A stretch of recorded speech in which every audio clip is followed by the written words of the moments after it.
మహిమ మీకు చెల్లిస్తూ మాట్లాడమని, మీ స్వరాన్ని వినిపించమని.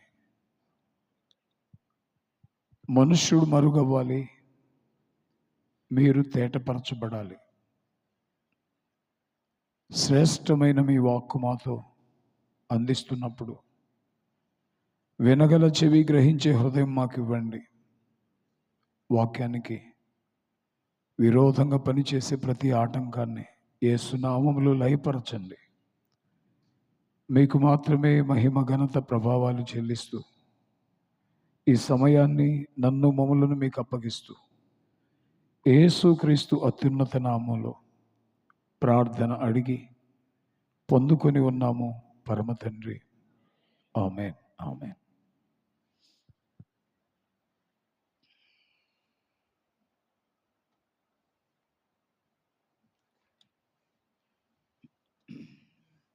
దయచేసి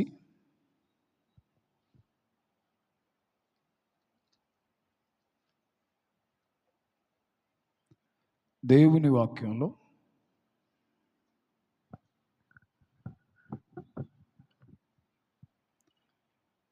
ఆదికాండం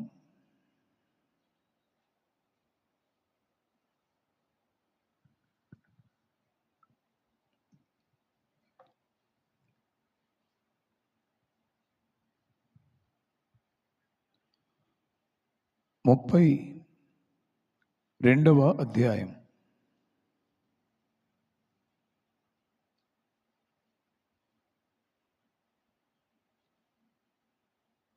30 నుండి 32వ వచనం వరకు. యాకోబు నేను ముఖాముఖిగా దేవుని చూచితిని. నేను ముఖాముఖిగా దేవుని చూచితిని. అయినను నా ప్రాణము దక్కినదని ఆ స్థలమునకు పెనూయేలు అను పేరు పెట్టెను. ఆ స్థలమునకు పెనూయేలు అను పేరు పెట్టెను. అతడు పెనూయేలు నుండి సాగిపోయినప్పుడు సూర్యోదయము ఆయను. అప్పుడు అతడు తొడకుంటుచు నడిచెను. అందుచేత ఆయన యాకోబు తొడగూటి మీద తుంటి నరము కొట్టినందున నేటి వరకు ఇశ్రాయేలీయులు తొడగూటి మీద ఉన్న తుంటి నరము తినరు. ఆదికాండంలో 32వ అధ్యాయం అంటేనే చాలా అద్భుతమైనటువంటి సంగతుల పుట్ట. ధ్యానం చేయడానికి కావలసినంత ఆత్మీయ సత్తా మనలో ఉండాలే కానీ ఎన్నెన్నో సంగతులు దేవుడు మనతో మాట్లాడుతూ ఉంటారు.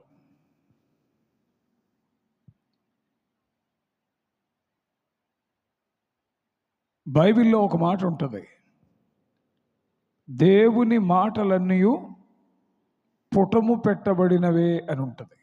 పుటము అంటే కాల్చబడినవి. బంగారాన్ని కాల్చక ముందు దాని వన్నె ఒకలాగా ఉంటుంది, పుటం వేయక ముందు దాని మేలిమత్వం బయటికి రాదు. ఎప్పుడైతే బంగారాన్ని పుటం వేస్తామో వన్నె పెరుగుతుంది, మలినం పోతుంది, మేలిమత్వం బయటికి వస్తుంది. దేవాది దేవుడు తనకిష్టులైన పిల్లల్ని పుటం వేస్తాడు. మనకు ఆత్మీయ వన్నె పెరగడానికి, మనలో ఉన్న మలినం పోవడానికి, మేలిమత్వంతో క్రీస్తు స్వరూపములో మార్చబడ్డానికి. దేవుని పిల్లలనే కాదు, బైబిల్లో వ్రాయబడినటువంటి ప్రతి సంగతి పుటము వేయబడిన బంగారం కంటే శ్రేష్టం. ఇందులో ఏది త్రోసివేసేది కాదు. యాకోబు దేవునితో పెనుగులాడాడు, నరునితో కూడా పెనుగులాడాడు. ఆ మాట దేవుడే సెలవిచ్చాడు. పెనుగులాడింది దేవునితో కదా, నరునితో ఎప్పుడు పెనుగులాడాడు అని మీరు అడగొచ్చు. ఇదే అధ్యాయంలో ఒక నరుడు చూస్తారా, మాట చూస్తారా?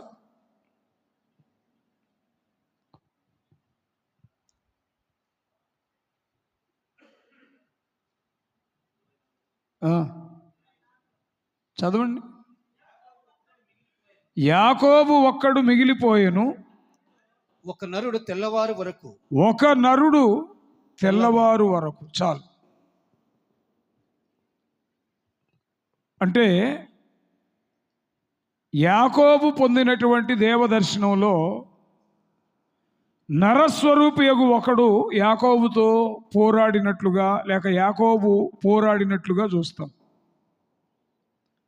ఇంతకీ నరుడా దేవుడా అనేటువంటి మీమాంస మనలో చాలా మందికి ఉంటుంది.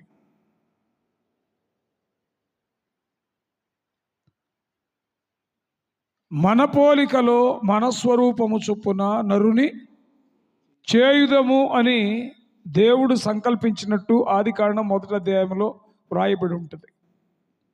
అంటే నరునికి ఇవ్వబడిన పోలిక ఎవరిది అంటే దేవునిది. ఇప్పుడు అదృశ్య దేవుని స్వరూపి అయి సర్వసృష్టికి ఆది సంభూతుడై ఉన్నటువంటి దేవదేవుని యొక్క పోలిక నరునికి ఇవ్వబడితే, పరిశుద్ధ గ్రంథంలో షద్రకు మెషాకు అబేద్నెగోలు అగ్నిగుండంలో వేయబడినప్పుడు 4వ నరునిగా వారితో సంచరించిన వాడు దేవుడే. యెహోషువ యుద్ధం చేస్తూ ఉన్నప్పుడు కత్తి దూసి పట్టుకొని ఉన్న ఒక నరుణ్ణి చూసి, నీవు మా పక్షమున వచ్చావా ఇతరుల పక్షంగా వచ్చావా అని అడిగినప్పుడు, నీవు నిలుచుండిన స్థలం పరిశుద్ధ స్థలం, నీ పాదరక్షలను విడిచిపెట్టు అని చెప్పి యెహోషువకు ఉద్బోధించినటువంటి ఆ నరుడు కూడా దేవదేవుడే. దేవుడు తన మహామహిమను కుదించుకుని, క్లుప్తీకరించుకుని, తగ్గించుకుని, కొన్నిసార్లు దూతగాను, మరి కొన్నిసార్లు నరునిగాను, యెహెజ్కేలు గ్రంథంలో మహావృద్ధుడైన ఒక నరుడు సింహాసనం మీద కూర్చుండి ఉండెను అని చెప్పి దేవుని యొక్క దివ్యమంగళ స్వరూప దర్శనం కలుగుతుంది. సో నరుడు యాకోబుతో పోరాడాడు అనే మాట లిటరల్గా నరుడు అనుంది కాబట్టి మనం నరుడు అనుకుంటాము, కానీ స్వయంగా దేవుడే దిగొచ్చి యాకోబుతో పోరాడినట్లుగా చూస్తాం. ఇందులో గొప్ప సంగతి ఏంటంటే, దేవుడే నరుడై నరునితో పోరాటం చేస్తుంటే ఆయన అతనిని గెలువకుండుట చూచి,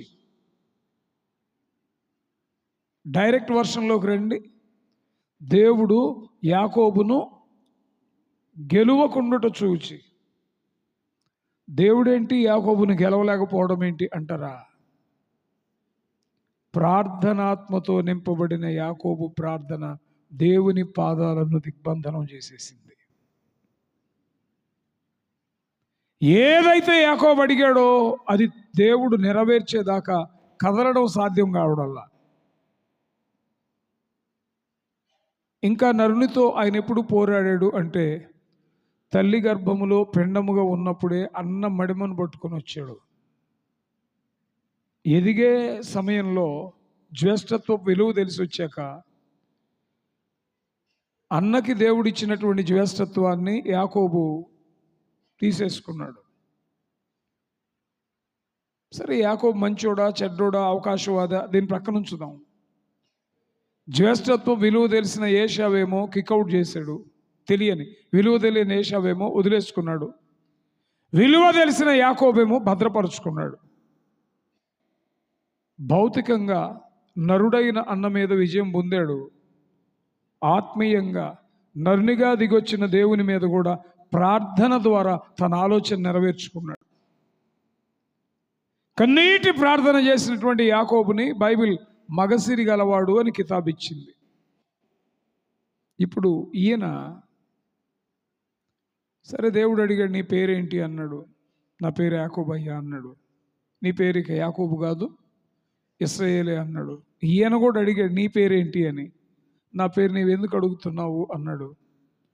ఆ తర్వాత యాకోబు, నేను దేవుని ముఖాముఖిగా చూచి తిని గనుక నా ప్రాణము చూచి తిని అయినను నా ప్రాణము దక్కినది.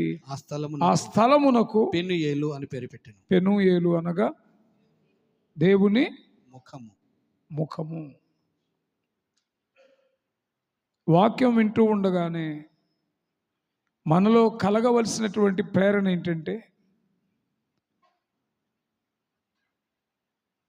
దైవనరుడు కలిసి సాన్నిహిత్యం చేసినటువంటి ఆ స్థలం పెనుయేలైతే, దేవుని మహిమ నేరుగా దిగొచ్చి మనలో సంచరించవలసినటువంటి స్థలం మనమే. ఆయన నలిగిన హృదయాలకు ఆసన్నుడు.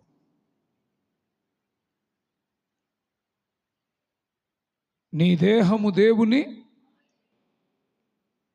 దేవుడు నివసింప యోగ్యమైన ప్లేస్మెంట్ ఏదైనా ఉంది అంటే ఇంకేది కాదు. You and me, we are all the dwelling place of the Lord, dwelleth place of the Lord. దేవుని కొరకు నివాస స్థానం. దేవుడి లోకంలో ఎగ్జిబిట్ కావడానికి ప్లాట్ఫామ్ ఏంటి అంటే నేనే, నువ్వే. అక్కడ ఆయన పెనుయేలని పేరు పెట్టాడు, కానీ ఆ పెనుయేలు ఎవరు కావాలంటే మనమే. ఆశ ఉండాలా. నేను రాంబాబుగా కాదు నాయన, నన్ను పెనుయేలుగా మార్చయ్యా అని అడగగలిగే తపన ఉండాలా. పెనుయేలును గురించిన అవగాహన ఉండాలా. యాకోబు ఇశ్రాయేలుగా మారాడు. అప్పుడున్న స్థలం పెనుయేలుగా పిలువబడింది. ఈ మధ్యాహ్న కాలం మీ దృష్టిలోకి నేను తేవడానికి ప్రయత్నపడుతున్న సంగతి ఏంటంటే, యాకోబు అయ్యగారు చెప్పినట్టు పేరు మారిపోయింది, ఇశ్రాయేల్ అయ్యాడు. తన వైఖరి మారింది. వైఖరి మారింది అనడానికి స్పష్టత ఏంటంటే, అంతకుముందు నడక వేరు, ఇప్పుడు నడక వేరు. నడక అంటే ఏదో కాలు కుంటుకుంటూ నడిచాడని కాదు. అంతకుముందు ప్రవర్తన వేరు, ఇప్పుడు ప్రవర్తన వేరు. నడక కాదు, నడత.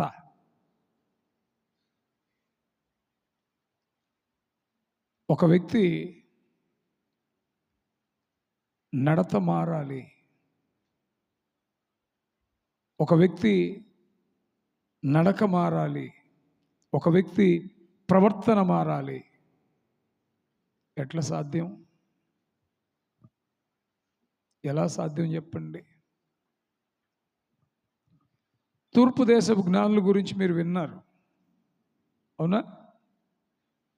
సుమారుగా ఓరల్ ఎస్టిమేషన్, వారు ఉన్న ప్రాంతానికి యెరూషలేముకి, యూదయ దేశ బెత్లెహేముకి 1200 మైళ్ళ దూరం అంట రమారమి. కడు ప్రయాసతో వారు వచ్చారు అక్కడికి ప్రభువును చూడాలని ఇంటెన్షన్తో. ప్రభువుని చూడబోయే లోపు హేరోదు మధ్యలో కలిశాడు. హేరోదుతో మాట్లాడాల్సి వచ్చింది. హేరోదుకి అర్థమైపోయింది విషయం. మీరు వెళ్ళి ఆయన్ని పూజించండి, మరలా వచ్చి నాకు చెప్పండి. నేను కూడా వెళ్ళి కపటోపాయంతో చెప్పాడు శిశువును చంపాలని. ఈ క్రమంలో వారు వెళ్ళి ప్రభువుని దర్శించిరి. ప్రభువుని దర్శించగానే వారు ఏం చేశారు? తమ యొద్ద ఉన్న పెట్టెలను విప్పి బంగారు సాంబ్రాణి బోళములను అర్పించి సాగిలపడి ఆయనను, అంతవరకు అయిపోయింది. మళ్ళీ వెళ్ళి హేరోదుకు చెప్దాం అనుకునే లోపు దేవుడే ఎంటర్ఫీర్ అయి ఒక దూత వారికి బోధ, మీరు దయచేసి హేరోదు దగ్గరికి వెళ్ళొద్దు, స్వప్నమందు దేవుని చేత బోధింపబడి వేరొక మార్గమున మీరు తిరిగి మీ గమ్యస్థానానికి తిరిగి వెళ్ళిరి. సింపుల్గా మనకు అర్థమవుతుంది ఏంటంటే, వారు వచ్చేటప్పుడు ప్రయాసతో చీకట్లో హేరోదు వారికి ఎదురయ్యాడు. ఇలాంటి అస్తవ్యస్త పరిస్థితుల్లో వెతికి వెతికి వెతికి ప్రభువుని చేరారు. ప్రభువుని చేరారు అంటే దేవదర్శనం పొందారు. దేవదర్శనం పొందిన తరువాత బోధ వారికి దొరికింది, బోధించబడ్డారు. బోధించబడిన తరువాత వారి మార్గం మారిపోయింది. వచ్చేటప్పుడు వాడు వచ్చిన మార్గం వేరు, వెళ్ళేటప్పుడు వారు వెళ్ళిన మార్గం వేరు. ఒక వ్యక్తి మార్గం మారాలంటే, ఒక వ్యక్తి వైఖరి మారాలంటే, ఒక వ్యక్తి ప్రవర్తన మారాలంటే, ఒక వ్యక్తి నడత మారాలంటే దేవదర్శనం అనేది ఇంపార్టెంట్. చెప్పండి, దేవదర్శనం అనేది చాలా ఇంపార్టెంట్. వారంటే ముఖాముఖిగా బాలుడైన యేసుక్రీస్తును చూశారు. యాకోబు కాలములో నరునిగా, దూతగా ఆయన స్పష్టంగా వస్తూ పోతూ ఉన్నాడు కాబట్టి చూశారు. ప్రస్తుత దినాల్లో మరి మనం దేవదర్శనం పొందాలంటే ఎలా వస్తుందా ప్రశ్న మీకు? రావాలి మాట. వారు దేవదర్శనం పొందారు, బాగానే ఉంది. ఇప్పుడు మాకు దేవదర్శనం ఎలాగా? యేసు ప్రభు శరీరధారిగా లేడు మన మధ్యలో. దేవుడే దూత వలె, నరుని వలె దిగొచ్చే పరిస్థితులు ఇప్పుడు లేవు. మరి ఇప్పుడు మేమేలా? మీరేమో దేవదర్శనం పొందినప్పుడే జీవితం మారుతుందని చెప్పారు. యాకోబు ముఖాముఖిగా దేవదర్శనం పొందాడని వాక్యం చెప్తుంది. పొందిన తదనంతరం కుంటుకుంటూ వెళ్ళిపోయాడని రాయబడింది. అక్షరరీతిగా వస్తేనేమో ఆయన శారీరకంగా కుంటుకుంటూ వెళ్ళిపోయాడు. ఆత్మ సంబంధంగా చూస్తే దేవదర్శనం పొందినటువంటి వ్యక్తి వైఖరి లేక విధానం లేక ప్రవర్తన లేక నడత మారిపోవాలి. ఎలా? ఇప్పుడు దేవదర్శనం పొందాలంటే ఎలా? యోహాను పత్రిక 1వ అధ్యాయం 1వ వచనం నుంచి చదవండి. జీవవాక్యమును గూర్చినది. దేనిని గూర్చినది? జీవవాక్యమును గూర్చినది. అమ్మ ఒకసారి అందరు కాన్సన్ట్రేట్ చేయండి. దేనిని గూర్చినది? జీవవాక్యం. గంతులేయించే వాక్యం కాదు, కథలకు మూలమైన వాక్యం కాదు, 3 గంటలు ఎంటర్టైన్మెంట్ చేసే వాక్యం కాదు. ఒక ఆయన అన్నాడంట, నవ్విచ్చి నవ్విచ్చి వాక్యం చెబితే చాలా మంచిది కదా అన్నాడంట భక్త్ సింగ్ గారితో. ఆయన అన్నాడంట, నవ్విచ్చి వాక్యం చెబితే మంచిదే కానీ వాక్యం చెప్పి ఏడిపిస్తే ఇంకా మంచిది అన్నాడంట. చప్పట్లు కూడా దేవుని స్తుతించుదాం. వాక్యములో జీవం ఉంది. వాక్యము జీవితాలను చిగురింపజేస్తుంది. వాక్యం మోడైపోయిన బ్రతుకుల్ని నిలబెడుతుంది. వాక్యము మనిషిలో ఉన్నటువంటి వ్యతిరేకతను, అపరాధాన్ని కూకటి వేళతో పెకలిస్తుంది. జీవవాక్యమును గూర్చినది. వాక్యం నిజంగా హృదయాన్ని కనెక్ట్ అయితే గుండె బరువు ఎక్కాలి, కన్నీరు మున్నీరుగా ఏడవాలి. వ్యక్తిగతంగా కూర్చున్నప్పుడు పరిశీలన కలగాలి. వాక్యం పరిశీలిస్తుంది, పరిశీలించుకునే అవకాశం ఇస్తుంది. వాక్యం పరిశోధిస్తుంది. పరిశోధించిన వాక్యం ద్వారా బ్రతుకులు మార్చుకునే భాగ్యం దొరుకుతుంది. జీవవాక్యమును గూర్చినది. ఆది నుండి ఏది ఉండెనో, ఆది నుండి ఏది ఉండెనో కదా. యోహాను సువార్త 1:1 ఏమన్నాడు? ఆది యందు వాక్యం ఉండెను, వాక్యము దేవుని యొద్ద ఉండెను, ఆ వాక్యము దేవుడై ఉండెను. 14లోకి వచ్చేపాటికి ఆ వాక్యమే శరీరధారి అయి కృపా సత్య సంపూర్ణునిగా మన మధ్య నివసించెను. ఆది యందున్న వాక్యం, దేవుడై ఉన్న వాక్యం, దేవుని యొద్ద ఉన్న వాక్యం శరీరమును దాల్చి లోకానికి వచ్చిన వాక్యం, అదే జీవవాక్యం. ఆది నుండి ఏది ఉండెనో, మేమేది వింటిమో, వింటున్నారా? మేమేది వింటిమో, మేమేది వింటిమో, కన్నులారా ఏది చూచితిమో. సెకండ్ ఫేజ్ ఏంటి? చూడడం, వినడం, చూడడం. తర్వాత ఏది నిదానించి కనుగొంటిమో, ఏది నిదానించి కనుగొంటిమో, మా చేతులు దేనిని తాకి చూచెనో. ఇప్పుడు యాకోబేమో ముఖాముఖిగా చూశాడు. ఆయన వాక్యం వినిన వారు దేవదర్శనం పొందినట్టు కాదా? ఆయన ముఖాముఖిగా చూశాడు, దేవదర్శనం దొరికింది. What about the people those who are listening the God's word? ఇప్పుడు మనకి దేవుడిచ్చిన భాగ్యం ఏంటంటే వినుట వలన విశ్వాసము కలుగును. ప్రస్తుత దినాల్లో ఉన్న దేవుని పిల్లలకి దేవదర్శనం ఎలాగ సాధ్యమవుతుందంటే వినుట ద్వారా. ఇది ఒక పద్ధతి. రెండోది, మా కనులు దేనిని నిదానించి ఏది నిదానించి కనుగొంటిమో, దానికి ముందు కన్నులారా ఏది చూచితిమో, కనులారా ఏది చూచితిమో. అంటే ఒక వ్యక్తి దేవదర్శనాన్ని పొందడంలో రెండో పద్ధతి ఏంటంటే కనులారా చూడగలిగే విధానం. కొంతమంది వినుట ద్వారా విశ్వాసం పొందుతారు, కొంతమంది చూడడం ద్వారా దేవునికి దగ్గర అవుతారు, బ్రతుకు మారుతుంది. మేము దేనిని నిదానించి కనుగొంటిమో. ఇంటలెక్చువల్స్, జ్ఞానులు అనబడేవారు వెదుగుతారు. దైవత్వం ఉందా, ఒకవేళ ఉంటే ఏది నిజమైన దైవత్వం? తూర్పు దేశపు జ్ఞానులు అదేగా, వారు వెదికారు.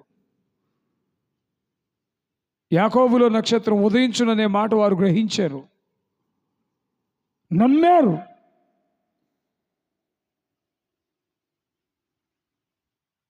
కనుగొన్నారు. ప్రభు దగ్గరికి వచ్చారు, వారు వచ్చి కనుగొన్నారు. దేని నిదానించి కనుగొంటిమో, మా చేతులు దేనిని తాకి చూచెనో. స్పర్శ. కొన్నిసార్లు చూడలేము, కొన్నిసార్లు వినలేము, కొన్నిసార్లు కనుగోవడానికి కూడా మన శక్తి చాలదు. కానీ we feels the love of God. నేను ప్రభులోకి వచ్చిన క్రొత్త 94లో బాప్తిజం పొందాను. 95లో నేను సాక్ష్యం చెప్పడానికని కోంపల్లి దగ్గర ఎన్సిఎల్ కాలనీ, బ్యాంకర్స్ కాలనీ ఉంటుంది, అక్కడ పిలువబడ్డాను. ప్యారడైజ్ సెంటర్ ఉంటుంది బేగంపేట దగ్గర. మా ఫ్రెండ్ ఉంటాడు, నా క్లాస్మేట్, వాడిది సుజుకి సమురాయ్ తీసుకుని, తోడెవరు లేరు, తనేమో ఆఫీస్కి వెళ్తున్నాడు. నేను పగటి కాలం సాక్ష్యం చెప్పాలి, నేను వస్తా ఉన్నా. ప్యారడైజ్ సెంటర్కి వచ్చేపాటికి, అంటే నేను చెప్తుంది 95లో సంగతి. నేను ఇంకా సేవకు రాలా, ఆ సంవత్సరం వచ్చాను సేవకి. సాక్ష్యం చెప్పడానికి పిలువబడ్డారు, ఫుల్ ఫ్లెడ్జ్గా రాలేదు నేను. నా వయసు అప్పుడు 26, మేబీ 27. తెలియని వ్యక్తి ఎవరో హాయ్ అని చెప్పి విజిట్ చేశారు, విష్ చేశారు హాయ్ అని చెప్పి. ఎవరో తెలిసినోడు అయి ఉంటారులే అని చెప్పి నేను ప్రైజ్ ద లార్డ్ అన్నా. ప్రైజ్ ద లార్డ్ అంటే, if you don't mind lift ఇస్తారా అని చెప్పి అడిగితే, లేదు లేదు నేను మీటింగ్కి వెళ్ళాలి, తెలియదు సంబడి, ఆడపిల్ల ఎవరో, నేను మీటింగ్కి వెళ్ళాలి, లిఫ్ట్ ఇచ్చి వెళ్ళొచ్చు కదా. సోది మాటలు చూడండి, పొడిగింపు. మీరు ఎక్కడికి వెళ్ళారో చెప్తే, ఒకవేళ నేను వెళ్ళే దారి అయితే లిఫ్ట్ ఇస్తానంటే, ముందు ఎక్కించుకోండి, ఎక్కడికి వెళ్ళాలో అదే అర్థమైద్ది అని చెప్పి ఇంకొక ధోరణిలో మాట. నా ప్రక్కన ఎవరు లేరు. బైబిల్ పట్టుకున్న తొలి రోజులు 94 జూన్ 9 బాప్తిజం పొందాను. 95లో సంగతి ఇది. లేదులే నేను వెళ్ళాలండి, అసలు మీరు ఎవరో నేను గుర్తుపట్టలేదు. బండి తిప్పుకున్నాను, మళ్ళీ కొంచెం దూరం వెళ్ళి చెయ్యిలాగెత్తి నవ్వేపాటికి అప్రయత్నంగా నా బండి వెనక్కి తిరిగింది. వాళ్ళు ఆటో ఎక్కడం, ఆటో వెనక నా బండి ఫాలో అవ్వటం. రమాడా హోటల్ దగ్గరికి వచ్చేపాటికి ఆటో ఫ్లైఓవర్ మీదకి వెళ్ళిందో ప్రక్కకి వెళ్ళిందో నాకు తెలియదు, ఒక రకమైన ట్రాన్స్లోకి వెళ్ళిపోయా. బైక్ ఫ్లైఓవర్ గోడ మీదకి ఒక 2-3 అంగుళాలు అడుగులు ఎక్కువ ఉంటుంది, అలాగా బైక్ లెఫ్ట్కి పడిపోయింది. సారీ, బైక్ ఏమో రైట్కి పడిపోయింది, నేను లెఫ్ట్కి పడిపోయా. తలకు దెబ్బ తగిలింది. తెలీదు, అసలు ఏమైందో నాకు తెలీదు. ఎవరో ఒకళ్ళు వచ్చి వాటర్ పెట్టి ముఖం కడిగితే పర్లేదు బాగానే ఉన్నాను కూర్చున్నాను. అప్పటికి కొంచెం దెబ్బ తగిలి బ్లీడ్ అవుతా ఉంది. భయం వేసింది. ఎందుకో తెలుసా? ఎందులకు నాపై ఈ ప్రేమ అందదయా స్వామి నా మదికి అందులకే భయం ఉంది తినే. అభిషిక్త గీతాలు ఏబి మాసిలమణయ్య గారు రాసిన పాట. నేను ఫ్యాన్ ఆయనకి. మాసిలమణి గారి రచనలు నాకు బాగా ఇష్టం. సామాన్యంగా మనం ఏమనుకుంటామంటే ఆ కీర్తన వినేటప్పుడు, పాడేటప్పుడు, చదివేటప్పుడు ప్రేమలో భయం ఉండదు అని ఉంటుంది వాక్యంలో. అమ్మకి ఎవరైనా భయపడతారా? అమ్మ ప్రేమ చూపిస్తుంది కదా. దేవుని ప్రేమ అంతకంటే గొప్పది. మరి ప్రేమలో ఎందుకు భయపడతాం? ఈయనేంటి ఇలా రాశాడు అనుకునేవాడిని. ఆ క్షణం గనక నేను పడిపోయి దెబ్బ తగిలి నేను వెళ్ళే మార్గం ఆపకపోతే నా లైఫ్ ఇంకోలాగా అయిపోయేది. తండ్రి ప్రేమించు కుమారుని గద్దించి శిక్షించును. ఒకసారి బిగ్గరగా చప్పట్లు కొట్టి స్తుతించుదామా? ఆయన నిన్ను గద్దించినప్పుడు విసకొద్దు. ఆయన శిక్షించినప్పుడు శిక్షకు లోబడడం ఆశీర్వాదకరం. శిక్షిస్తున్నాడంటే, గద్దిస్తున్నాడంటే still the love of God is going on towards you and me. దేవుని ప్రేమ ఇంకా మన పట్ల కొనసాగుతానే ఉందని అర్థం. నేను చూడలేదు, వినింది కాదు, కనుగొన్నది కాదు, ఆయన ప్రేమ నేను అనుభవించా. నాకు ఇప్పటికి భయం ఏంటో తెలుసా? పొరపాటున మాటలో కానీ తలంపులో కానీ కుడికి ఎడమకు తొలగిపోతే పట్టుకున్న దేవుడు చెయ్యి నన్ను వదిలేస్తాడేమో, దేవుని ప్రేమకు నేను దూరం అవుతానేమో.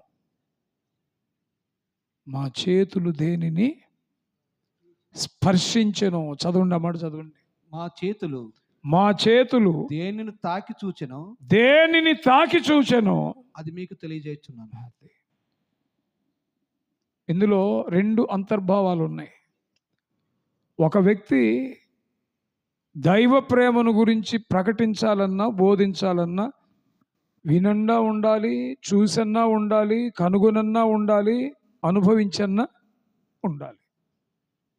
దేవదర్శనం పొందడానికి కూడా పద్ధతులు ఏంటంటే, వినడం వల్ల దేవుని గురించి తెలుస్తుంది, చూడడం వల్ల దేవుని గురించి తెలుస్తుంది, కనుగొనడం వల్ల దేవుని గురించి తెలుస్తుంది, ప్రేమను అనుభవించడం వల్ల, స్పర్శను ఆ తాకిడి పొందడం వల్ల కూడా దైవ ప్రేమ మనకు అర్థమవుతుంది.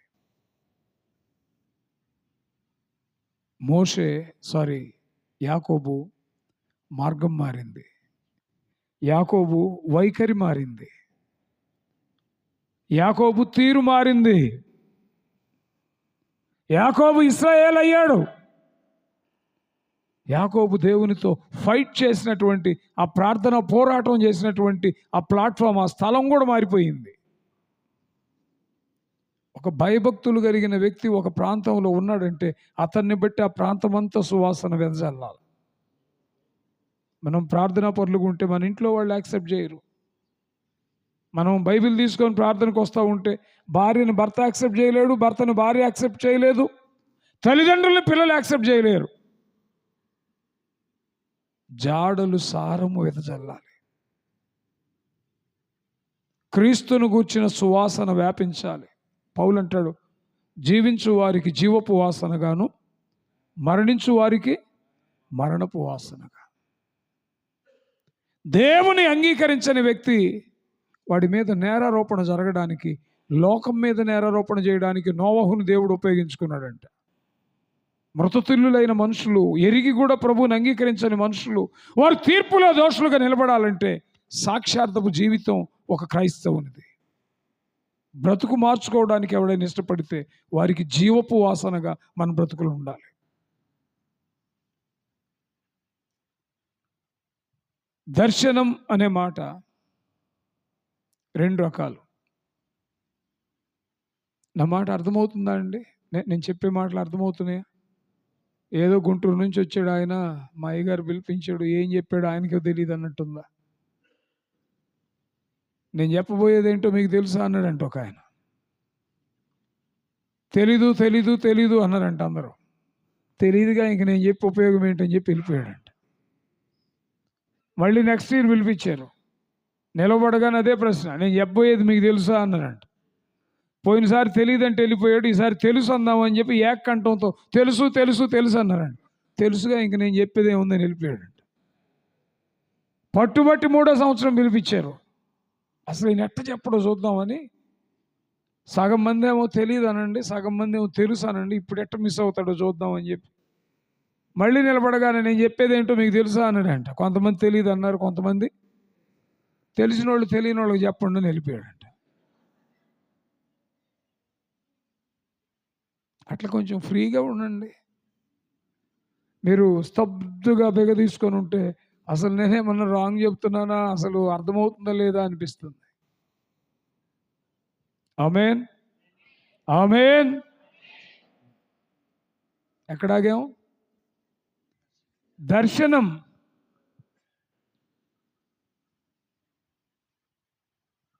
మళ్ళీ చెప్తున్నా, బ్రతుకు మారాలంటే దేవదర్శనం పొందాలి. క్లుప్తీకరిస్తున్నా, బ్రతుకు మారాలంటే దేవదర్శనం పొందాలి. యాకోబు దేవదర్శనం పొందాడంటే దేవుడు నేరుగా దర్శించాడు. ఈరోజు నువ్వు నేను దేవదర్శనం పొందాలంటే దేవుడు ఇప్పుడు శరీరధారిగా లేడుగా. ఒకవేళ ఆత్మరూపిగా ఆయన రావాలన్నా కానీ అందుకు తగిన సమర్థత మనకు లేదుగా. మనం బలహీనం కదా. మరి ఇప్పుడు ఎలా? వాక్యాన్ని వినడం వల్ల, వాక్యమైన ప్రభువుని చూడడం వల్ల, వాక్యములో ఉన్న దేవుని కనుగొనడం వల్ల, ప్రేమ అయ్యున్న వాక్యాన్ని అనుభవించడం వల్ల దేవదర్శనం కలుగుతుంది. సంవత్సరాల తరబడి దేవుని సన్నిధికి వచ్చిన బ్రతుకు మారలేదంటే వాడికి దర్శనం లేదని అర్థం. ఏకీవిస్తారన్న మాటతో? ఏండ్ల తరబడి ప్రార్థనకు వచ్చిన, బాప్తిజం పొందిన, ఎంత సీనియారిటీ ఉన్నా శరీర సంబంధమైన కార్యాలు, లోక సంబంధమైన స్థితిగతులు, ఐహిక విచారం, ధనమోసం, శారీరక ఇచ్ఛలు, ఇలాంటివి మారలేదు అంటే దేవదర్శనం అతడు పొందలేదు. దేవదర్శనం పొందితే బ్రతుకు మారాలి. ఇప్పుడు సందర్భం వచ్చింది కాబట్టి చెప్తున్నాను. దేవదర్శనము 2 రకాలు. మండుచున్న పొదలో, నిర్గమకాండం 3లో వినండి, మండుచున్న పొదలో గొర్రెలు కాస్తూ ఉన్నటువంటి మోషే ఆ ప్రాంతానికి వెళ్ళి గొర్రెలు కాస్తా ఉన్నప్పుడు ఒక పొద మండుచూ కనిపించిందంట. అతనికి ఆశ్చర్యం వేసింది.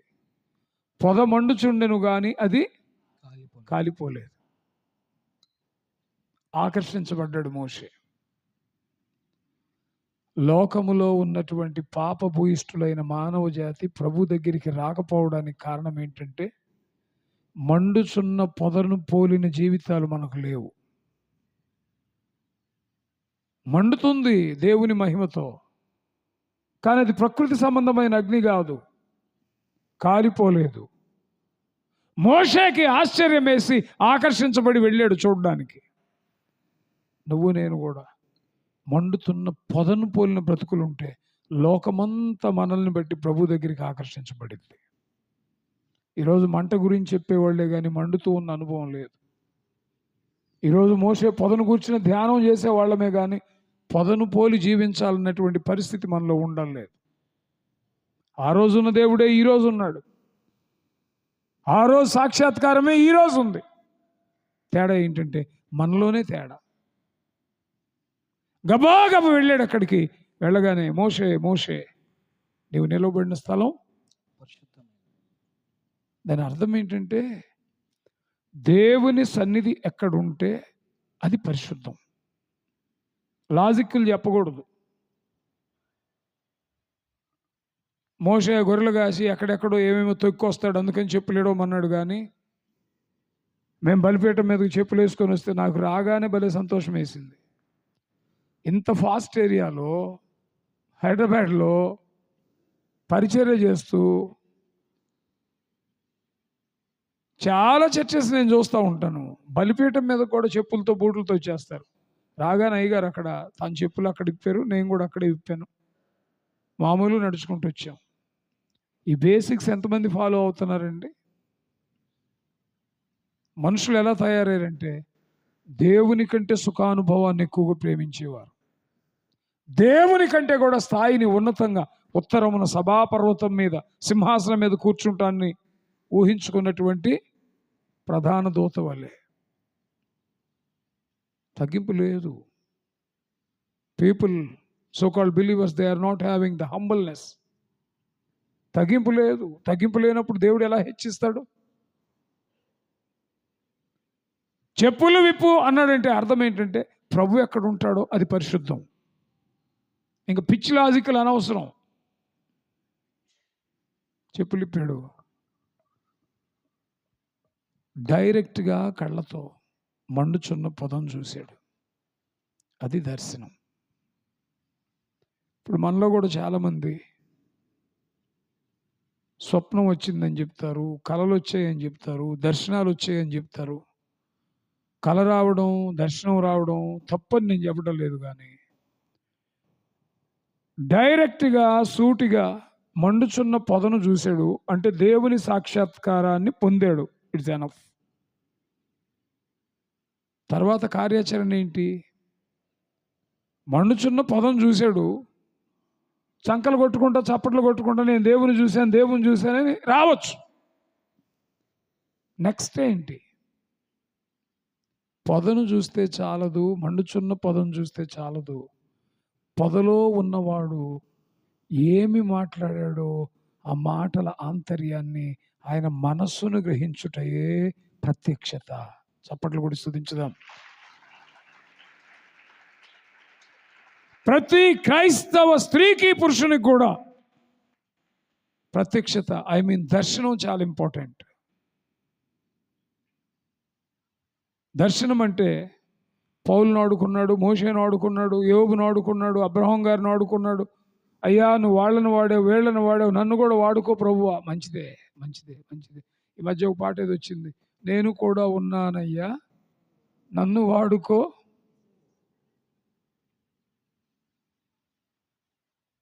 అంటే నేను కూడా లైన్లో ఉన్నాను, నన్ను వాడుకో అని ఆశపడడం మంచిదే. అంటే దేవుడు వాడుకోవాలంటే ఎట్లా? కొంతమందిని అపోస్తలు గాను, కొంతమందిని సువార్థికులు గాను, కొంతమందిని ప్రవక్తలు గాను, కొంతమందిని కాపరులు గాను, కొంతమందిని ఉపదేశకులు గాను. 5-fold ministry. అందరికీ అన్నీ ఇవ్వకపోవచ్చు. మిలిటరీలో పనిచేస్తారు, మిలిటరీలో కూడా క్యాడర్స్ ఉంటాయి. ఆఫీసర్స్ ఉంటారు, బట్టలు ఉతికే వాళ్ళు ఉంటారు, వడ్రంగం పనిచేసే వాళ్ళు ఉంటారు, పెయింటర్స్ ఉంటారు. యుద్ధం వచ్చినప్పుడు అందరూ గన్స్ పట్టుకొని రావాలి.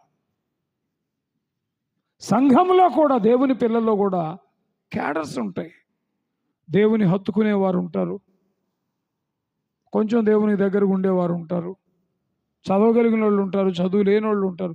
ఎన్ని క్యాడర్స్ ఉన్నా దేవుని గూర్చిన ప్రత్యక్షత మాత్రం ప్రతి ఒక్కరికి ఉండాలి. దేవుని గూర్చిన ప్రత్యక్షత అంటే దేవుణ్ణి చూడడం కాదు, పొదను చూడడం కాదు, పొదలో ఉన్నవాడి మనసు ఏంటో తెలియాలి. ఆమేన్. నేను చెప్పాగా 95లో పరిచర్యకు వచ్చాను. నేను 2010లో నేను హాస్పిటలైజ్ అయ్యా. హార్ట్ ఎన్లార్జ్ అయిపోయి ఫస్ట్ టైం నాకు హార్ట్ ఫెయిల్యూర్. 2010 తర్వాత పరిగెత్తిస్తానే ఉన్నాడు దేవుడు. నేను మొండోడిని అంటారు. 2010 దాకా దేవదర్శనం నా పట్ల ఏంటో నాకు కూడా అర్థం కాల. నేను కూడా అనుకునేవాడిని, నాకంటే వెనకొచ్చిన వాళ్ళు అలా చేస్తున్నారు, ఇలా చేస్తున్నారు, వాళ్ళు అట్లా చేస్తున్నారు సేవ, నా పరిస్థితి ఏంటి ప్రభువా, నువ్వు నిజంగా నన్ను పిలిచావా, నేను కూడా అట్లా చేయాలి ఇట్లా చేయాలనుకునేవాడిని. స్పష్టంగా దేవుడు ఒక ఆలోచన చెప్పాడు నాకు ఐసీలో ఉన్నప్పుడు. నేను కూడా ఎదురు చూసా, అటు నుంచి కనపడతాడేమో, ఇటు నుంచి కనపడతాడేమో, చల్లటి స్వరం వినపడిద్దేమో, మెల్లగా మాట్లాడతాడేమో అని చెప్పి చూశాను. నాకు ఏ వైపు నుంచి వినిపించలేదు, కానీ హృదయాన్ని మాత్రం పిండుతూ ఉన్నాడు. ఒకవేళ ఈరోజు నేను వెళ్ళిపోవాల్సి వస్తే నా దేవుని కోసం నేనేమీ చేయకుండా వెళ్ళిపోతానా? లేదు, సంథింగ్ హ్యాస్ టు డూ. ఏదో చెయ్యాలి. ఏది చేయాలి? నా అంతట నేను అనుకొని చేసేది కాదు. ఆయన ఏది చేయమన్నాడు అది చేయాలి. అలెగ్జాండర్ ద గ్రేట్ ప్రపంచాన్ని కొట్టాడు.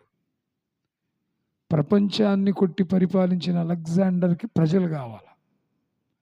అలెగ్జాండర్ని చెక్కిన అరిస్టాటిల్కి ప్రజలతో పని లేదు. King making ship. దేవుని కొరకు సేవకుల్ని తయారు చేయాల్సిన బాధ్యత నీది. అది దేవుడు నాకు ఇచ్చిన ప్రత్యక్షత. ఇది నాకు అర్థం కావడానికి 15 ఏళ్ళు టైం పట్టింది. సేవ చేయొచ్చు, దేవుని పిల్లలుగా ఉండొచ్చు, విశ్వాసులుగా ఉండొచ్చు, తూచా తప్పకుండా రోషం కలిగినటువంటి మండుచున్న పొదలాగా ఉండొచ్చు. దేవుని మనస్సు గనక మనం ఎరక్కపోతే, కీలు అందించమంటే మట్టి అందించాడు, మట్టి అందించమంటే రాయి అందించాడు, రాయి అందించమంటే ఇంకోటి. అందరు అక్కడే ఉన్నారు, బాబేలు గోపురం పనిలోనే ఉన్నారు, కానీ ఒకడు చేసేది ఒకటికి సంబంధం లేదు. అందరూ ఉండొచ్చు సంఘంలోనే. ఏకాత్మ, ఏక మనస్సు, ఏక విశ్వాసం, ఏక తాత్పర్యం, ఏక భావం, ఏక ప్రేమ, వన్నెస్.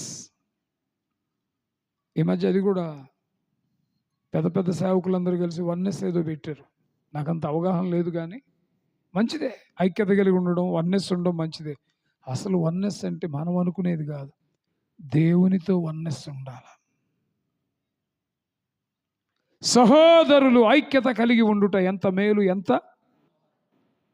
సహోదరులు అంటే అచ్చంగా అబ్బాయిలు అనుకుంటారేమో.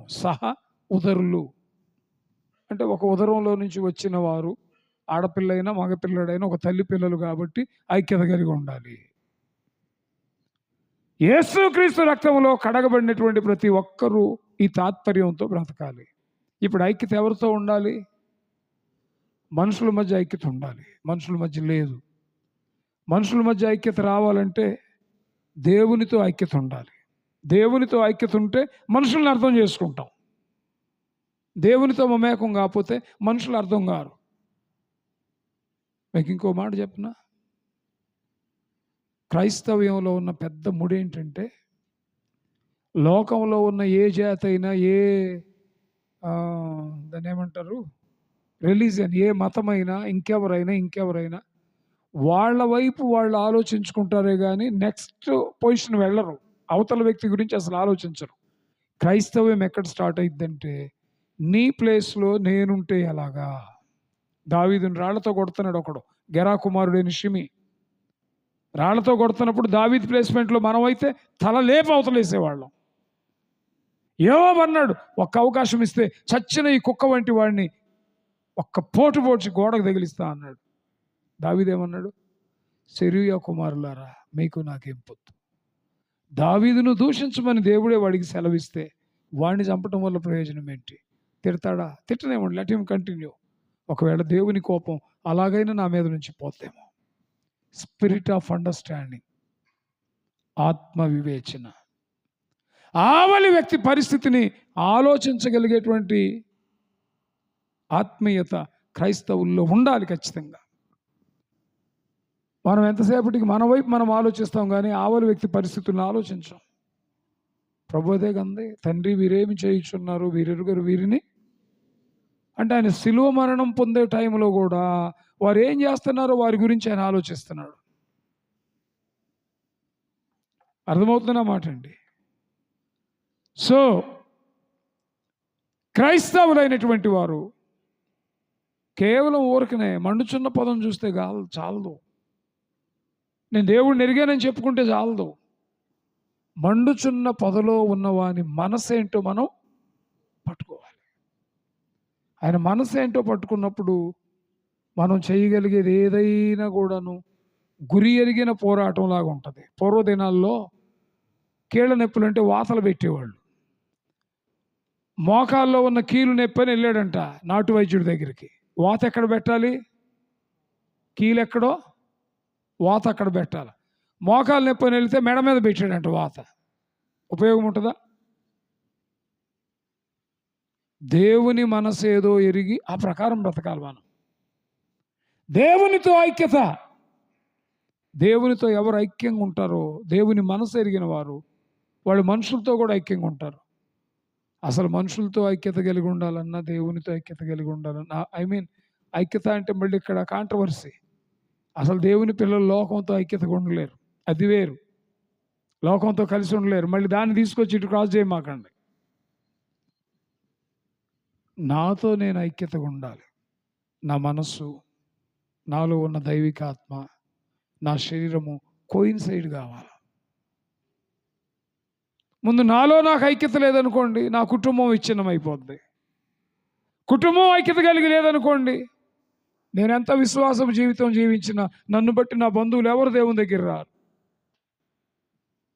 నేను ఐక్యత కలిగిన స్థితిలో లేననుకోండి, అర్థం చేసుకునే స్థితిలో లేననుకోండి, సమాజానికి నేనేం చెప్తాను? సో దేవుని మనస్సు ఎరిగి బ్రతకాల. చెప్పండి, ఏమెరిగి బ్రతకాలి? దేవుని మనస్సు ఎరగడమే ప్రత్యక్షత లేక దర్శనం. దర్శనం అంటే ఊరక ఆయన రూపాన్ని చూడడం కాదు, దివ్యమంగళ స్వరూపాన్ని చూడడం కాదు. విస్తార జల ప్రవాహముల ధ్వని వలె ఆయన స్వరం ఉంది. ఆయన పాదములు మెరయుచున్న అగ్ని వలె ఉన్నాయి. ఆయన అంగి అంచుల మట్టుకు దిగజారింది, దేవాలయం అంతా కప్పేసిందని, కెరూబులు శరాబులు స్తుతిస్తున్నారని, రెండేసి రెక్కలతో పైకి ఎగురుతూ, రెండేసి రెక్కలతో ముఖమును పాదములను కప్పుకొని, రెండేసి రెక్కలతో ముఖమును కప్పుకొని యెహోవా పరిశుద్ధుడు పరిశుద్ధుడు పరిశుద్ధుడు అని స్తుతిస్తున్నారని. అంతవరకు ఆగిపోవద్దు. నెక్స్ట్ ఏంటి? మహామహిముడైనటువంటి ఆ దేవుని యొక్క ఉద్దేశం ఏంటి? దాని పేరే దర్శనం. దాని పేరే దేవుని మనసు ఎరగడం. దాని పేరే దైవ సాక్షాత్కారం. ప్రభుని దర్శించడానికి వచ్చిన జ్ఞానులకి మీరు వేరొక మార్గాన వెళ్ళిపోమని బోధ. దేవదర్శనం పొందినటువంటి యాకోబు బ్రతుకు మారిపోయింది. అసలు సమస్య ఏంటంటే, దేవదర్శనం పొందాలంటే ఎట్లా? మోషే ఐగుప్తుని విడిచాడు. చప్పట్లు కూడా దేవుని స్తుతించండి. మోషే ఐగుప్తుని విడిచాడు. ఐగుప్తుని విడిచిపెట్టకుండా దేవదర్శనం కొరకు ప్రాకులాడిన వేస్ట్. ఈత నేర్చుకోవడానికి వెళ్ళాడంట నాలంటాడు ఒకడు. నీళ్లు చూసి భయమేసి చేతులేమో ఒడ్డును పెట్టాడు, కాళ్ళేమో నీళ్ళల్లో పెట్టాడు. ఎన్ని సంవత్సరాలు కాళ్ళు నీళ్ళల్లో ఆడిస్తే నీకు ఈత వస్తుంది చెప్పు? ఈత రావాలంటే ఒడ్డునున్న చెయ్యి విడవాల. యెహెజ్కేలు గ్రంథంలో అన్నాడు, నడుములో తన్నాడు, మోకాటిలో తన్నాడు, గిలకలో తన్నాడు, అరిపాదములు అన్నాడు. వెళ్ళగా వెళ్ళగా వెళ్ళగా ఈదలేనంత లోతు దైవిక ప్రేమలో, దైవిక ప్రత్యక్షతలో, దేవుని యొక్క తలంపుల్లో, ఆత్మీయతలో మనల్ని మనం మర్చిపోయి, మన మీద మనం ఆధారపడడం మర్చిపోయి, మన స్థితిగతులన్నీ దేవునికి అప్పగించి, దేవుడే మనల్ని లీడ్ చేసేలాగా దేవునికి అవకాశం ఇవ్వాలి. యెరూషలేమా యెరూషలేమా, కోడి తన పిల్లలను చేర్చుకొని రీతిగా మిమ్మల్ని చేర్చుకోవాలని ఎన్నో మార్లు ఒంటిని కానీ మీరు వల్లకపోతిరి. అవకాశం అయిపోతే కష్టం కదా. వాక్యం చాలా సూటిగా స్పష్టంగా మాట్లాడుతుంది. ఐగుప్తుని విడిచినప్పుడే మోషే యాత్రలో సాఫల్యత. ఐగుప్తుని విడవగానే ఏ పొజిషన్లోకి వచ్చాడు? అరణ్యం. అవునా? అరణ్యం లేకపోతే ఎడారి. లోకాన్ని విడవాలి. ఐగుప్తు అంటే లోకం, ఐగుప్తు అంటే బానిసత్వం, ఐగుప్తు అంటే పాపం, ఐగుప్తు అంటే విగ్రహారాధన, ఐగుప్తు అంటే స్వయం, ఐగుప్తు అంటే దురభిమానం, ఐగుప్తు అంటే నిన్ను నీవు ఆరాధించుకోవడం. దేవునికి అయిష్టమైన, దేవునికి కానిదేదో అది ఐగుప్తు. దాన్ని విడిచిపెట్టాడు. విడిచిపెట్టిన తర్వాత వెంటనే రెక్కల మీద మహిళా దేవుడు అరణ్యంలో నడిపించాడు. ఐగుప్తును విడవగానే హాయిగా బ్రతుకుతాను అనుకుంటావేమో, ప్రభు దర్శనం పొందడానికి కొనసాగేవాడు అరణ్య యాత్ర. వింటున్నారన్నమాట. ఆ తరువాత గొర్రెలు కాచాడు. ఎక్కడి నుంచి ఎక్కడికి వచ్చాడు తెలుసా? ఎక్కడి నుంచి ఎక్కడికి వచ్చాడు తెలుసా? ప్రజల కాపరి అయిన మోషే గొర్రెల కాపరిగా మారిపోయాడు. మన జీవితాలేమో ప్రారంభమేమో యేసయ్య కాళ్ళ దగ్గర మొదలవుతాయి. దుమ్మునాయన, ధూళినాయన, పనికి మాలిన, నేను అట్టనాయన ఇట్టనాయన అని వెళ్ళంగా వెళ్ళంగా వెళ్ళంగా యేసు ప్రభు అయినా మనం మోకరించి అడిగితే సహాయం వెంటనే చేస్తాడేమో కానీ అసలు పాస్టర్స్ అపాయింట్మెంట్స్ దొరకవు. ఇప్పుడు ప్రభు అయినా దొరుకుతాడు కానీ వాళ్ళు దొరకరు. ప్రారంభమేమో ఇక్కడ, కొనసాగింపేమో అక్కడ. తలెత్తి చూడాలి. మోషే ప్రారంభమేమో అక్కడ, అట్టర్లీ దేవుని పాదాల దగ్గరికి ప్రజల కాపరి గొర్రెల కాపరిగా మారిపోయాడు. That is the transformation. దీనత్వం, తగ్గింపు. కాస్తూ ఉన్నప్పుడు మోషే టెంపర్. ఎవడో ఏదో అన్నాడు, తన జాతీయుడిని ఇబ్బంది పెడుతున్నాడని చంపి అవతలేసాడు. అంత షార్ట్ టెంపర్. ఎంత సాత్వికుడయ్యాడో దర్శనం పొందాక. ప్రజలు విసిగిస్తుంటే రాళ్లతో కొట్టడానికి నిలబడితే సర్వ సమాజం కాళ్ళ ముందు సాష్టాంగ పడ్డాడంట. కాళ్ళ ముందు సాష్టాంగ పడితే చరిత్ర తిరగరాసింది ఎవరు తెలుసా? యెఫున్నె కుమారుడైన కాలేబు, నూను కుమారుడైన వస్త్రాలు చింపుకుని రాళ్ల దెబ్బలు తినడానికి ముందుకు వచ్చారు. ఈరోజు సంఘాల్లో యెహోషువ, కాలేబులు కావాలి. దైవజనుడైన మోషేను పోలిన అద్భుత పరిచర్య, దైవ రోషం కలిగిన పరిచర్య ప్రస్తుతం కూడా కొనసాగాలి అంటే దేవసేవకుని పక్షంగా నిలబడే యెహోషువ, కాలేబులు కావాలి. ఈరోజు యెహోషువ, కాలేబులు లేరు. అంతకాలం ఆయనతో కలిసి ఉన్న చిన్న తేడా వస్తే ప్రజలతో పాటు వీళ్ళిద్దరు కూడా పోయి రాళ్ళు తీసుకుంటారు మోషేను కొట్టడానికి. ఇప్పుడున్న పరిచర్య అది, ఇప్పుడున్న విధానం అది. మోషే టైంలో ఉన్నంత అద్భుతమైన రోషం కలిగినటువంటి, ఆత్మీయత కలిగినటువంటి పరిస్థితులు ఇప్పుడు లేవు.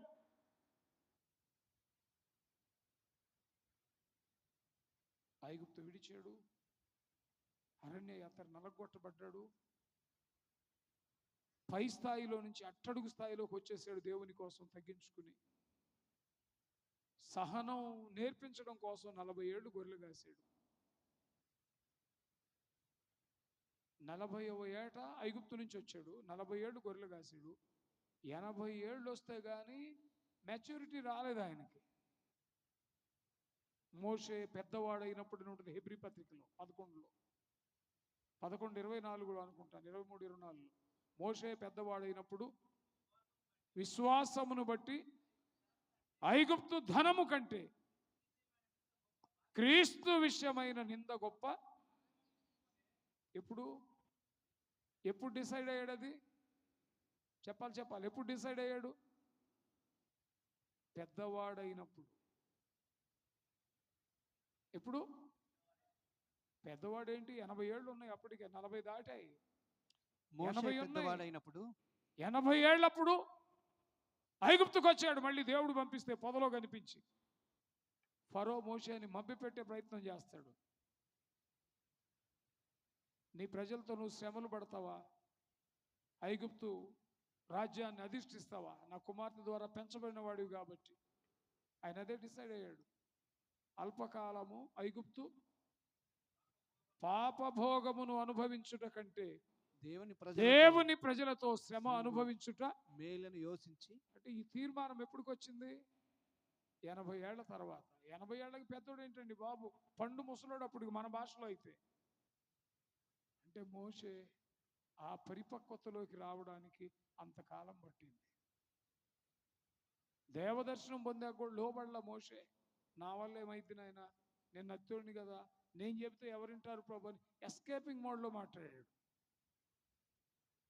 దేవుడు నీ పట్ల ఒక ప్రణాళిక ఉన్నప్పుడు, ఒకవేళ లోబడ్డానికి నువ్వు ఇష్టపడకపోయినా పరిస్థితులు కఠినం చేసైనా నేను ఖచ్చితంగా నడిపించుకుంటాడు ఆయన త్రోవలో. వాక్యం సూటిగా మాట్లాడుతుంది. దేవదర్శనం పొందినప్పుడు బ్రతుకు మారింది. ఒక ఆయన అన్నాడు, నేను ముగిస్తానండి,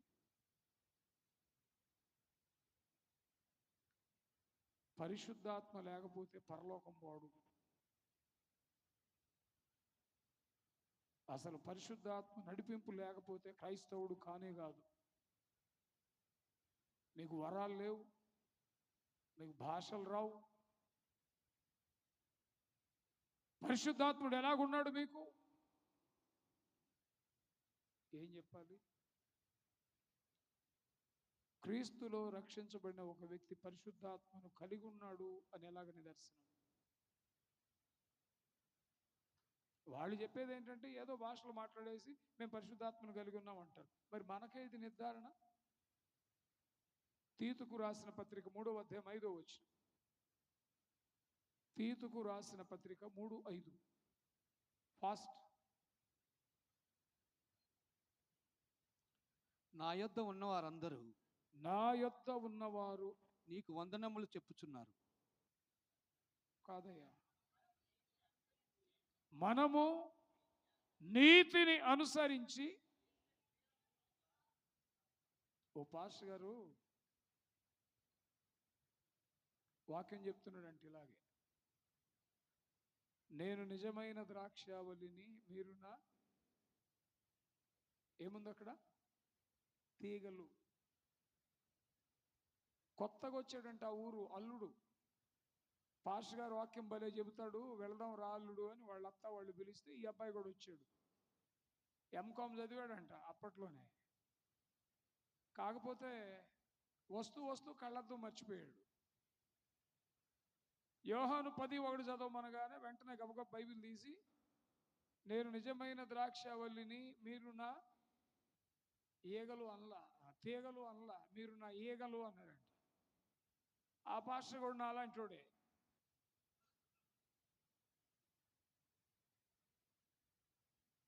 ఈగలనందా? మరి నేనేంటి తీగలని? బాయ్, తీగలని ఉంటుంది, ఈగలు కాదు అని చెప్పడానికి ధైర్యం లేదు. ఎంకామ్ చదివినోడు తప్పు చదువుతాడా? ఓహో, అంటే నేనే తప్పు రాసుకొని ఉంటా. వెంటనే పిలిచి ఎజ్రా ప్రార్థన చేయని, ఎజ్రాని ప్రార్థన చేయమని ప్రార్థన చేసే లోపు గబగబ 2-3 పాయింట్లు రాసేసుకున్నాడంట. సహోదరులారా, నేను నిజమైన ద్రాక్షావళిని, మీరు నా ఈగలు అని ప్రభు అన్నాడంటే ఈగల్లో ఐక్యత ఉంది. ఒక దగ్గర ఏదన్నా స్వీట్ ఉందంటే ఈగలు మొత్తం జుమ్ముని వెళతాయి. క్రైస్తవుల్లో ఐక్యత లేదనంట, మొదటి పాయింట్. రెండోది, ద్రాక్షవల్లి అంటే ద్రాక్ష రసం.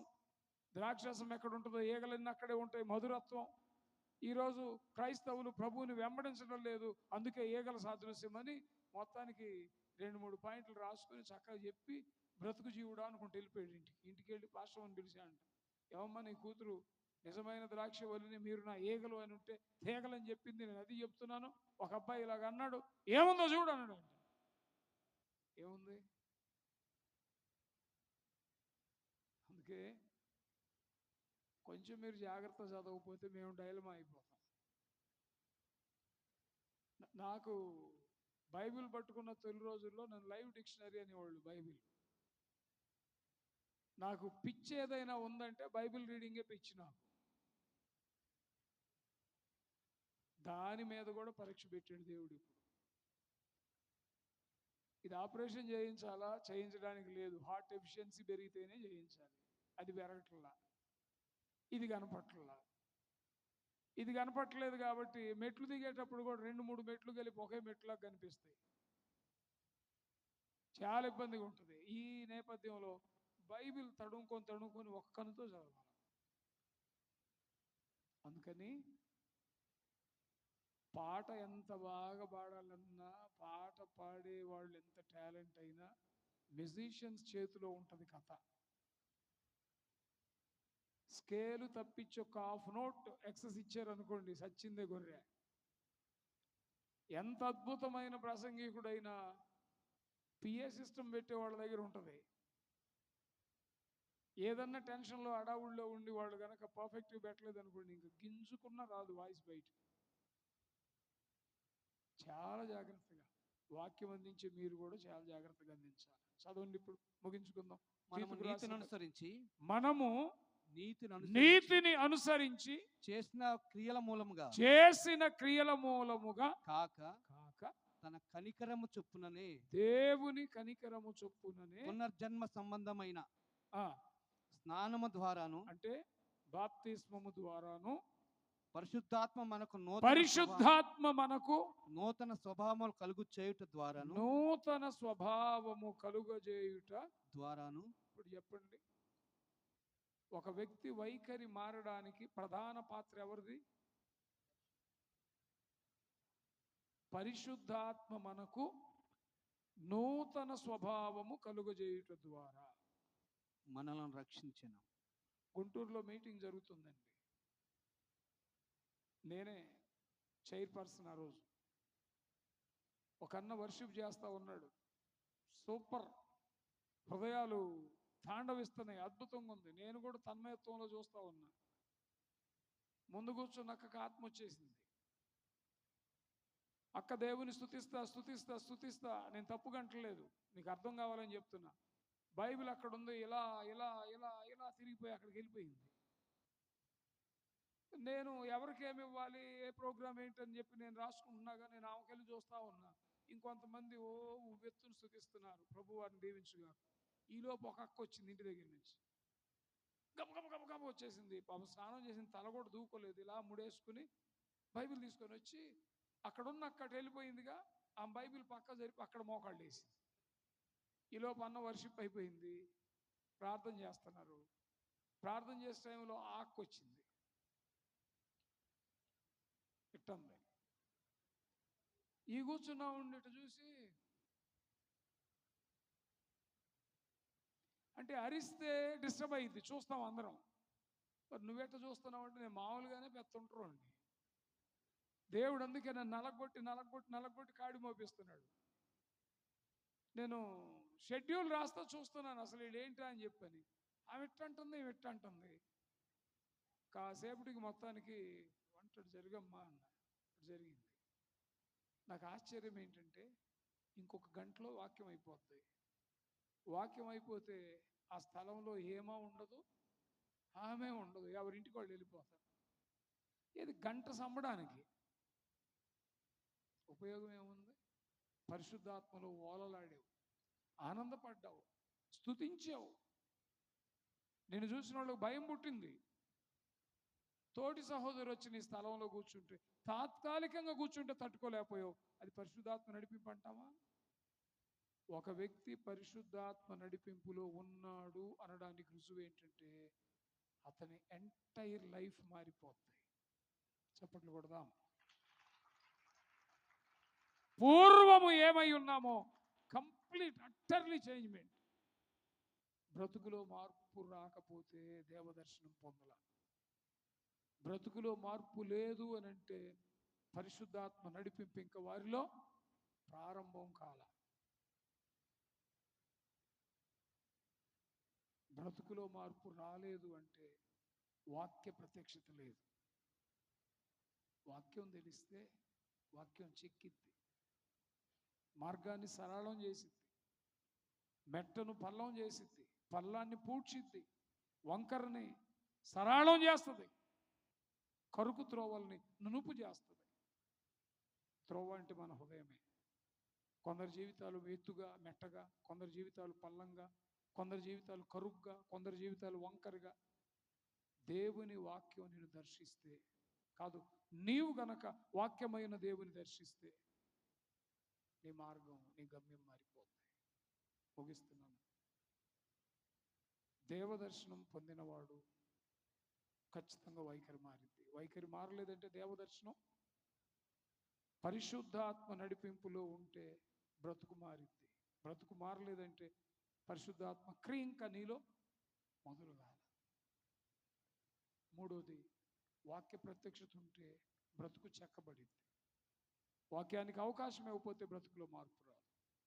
చిన్న ప్రార్థన చేద్దాం, దయచేసి చిన్న ప్రార్థన చేద్దాం. ప్రేమ కలిగిన తండ్రి, సర్వాధికారి, స్తోత్రం. విత్తబడిన మాటల కొరకై వందనాలు. నీరు కట్టండి, ఫలింపనివ్వండి. దేవదర్శనం పొందిన మోషే బ్రతుకు మారింది. నైనా యాకోబు బ్రతుకు మారింది. దేవదర్శనం పొందినప్పుడే మా జీవితాలు మారుతాయి. పరిశుద్ధాత్మ నడిపింపులో ఉన్నప్పుడే బ్రతుకులు మారుతాయి. పరిశుద్ధాత్ముడు మా బ్రతుకుల్ని చెక్కుతాడని వాక్యంలో చూస్తున్నాం. వాక్యం మా హృదయాలను తాకినప్పుడు మా జీవితాల్లో పెనుమార్పు కలుగుతుంది. వాక్యానికి కట్టుబడి జీవించడం నేర్పించండి. సహనాన్ని, అవగాహన దయచేయండి. మీ మహిమార్థమైన జీవితాలు మాకు ప్రసాదించండి. ఏండ్ల తరబడి భక్తిలో మేమున్నా దేవదర్శనం లేకపోతే వ్యర్థమే కదా, మనసు తెలియకపోతే వ్యర్థమే కదా. మనసెరిగి జీవించడం నేర్పించండి.